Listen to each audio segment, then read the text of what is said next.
Alors, la première des monnaies médiévales présentées est le denier d'argent. C'est une monnaie très particulière parce qu'elle est héritière du denier romain.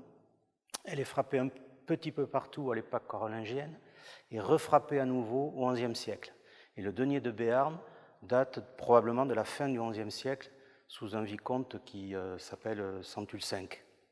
Alors pourquoi fin du XIe siècle? Parce que sur l'Avers, on lit la mention Centulo comes, le comte Centulle. Or, Centulle ne devient comte que par mariage avec la comtesse de Bigorre Béatrix, vers 1079. Ce qui est intéressant aussi, c'est que c'est un programme politique, parce que la monnaie porte le terme de pax, la paix, et qu'on sait bien que c'est une valeur qui est très présente au cours du XIe siècle. Cette monnaie est très particulière parce qu'elle est utilisée quasiment en continu sur plus de 3 siècles, jusqu'au début du XVe siècle, au point d'ailleurs qu'on ne sait pas distinguer des âges et des époques à cette monnaie. Probablement que jusqu'au milieu du XIIe siècle, elle n'est quasiment pas en circulation.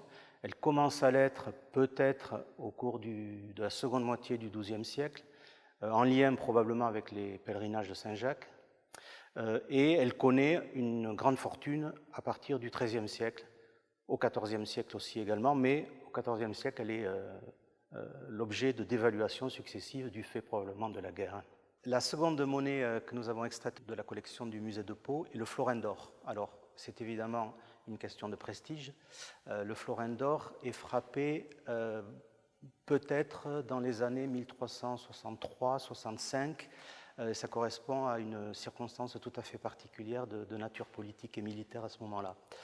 Le florin, c'est une monnaie à l'image de celle de Florence, qui est une des premières cités italiennes à frapper, une monnaie d'or, de suite après la monnaie impériale, et avant les monnaies royales d'Angleterre et de France, au XIIIe siècle. Ça veut dire que la frappe de la monnaie d'or se fait dans un cercle très restreint de pouvoir. Pourquoi? Parce que l'or est symbole de souveraineté.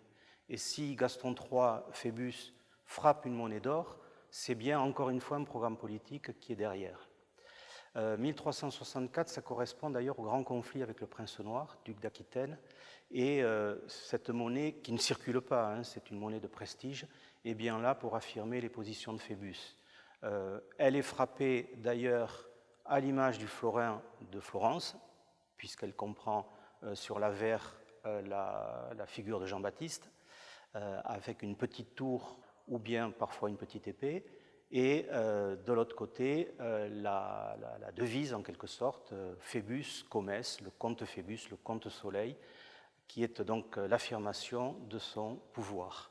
La troisième monnaie présentée, c'est la fameuse baquette, c'est-à-dire la monnaie à la vache, qui est un emblème d'ailleurs très récent, enfin en tout cas pour un médiéviste, puisque cet emblème n'apparaît sur la monnaie en tout cas qu'au XVe siècle. C'est un modèle de Gaston IV, donc qui date des années 1430, 40, 50, milieu du XVe siècle, on va dire.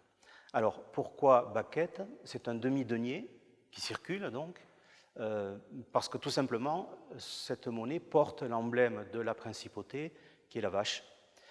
Une seule vache, d'ailleurs, sur la monnaie que vous pouvez admirer. C'est un programme politique encore. La vache, c'est un emblème récent, il est apparu probablement au cours du XIIIe siècle.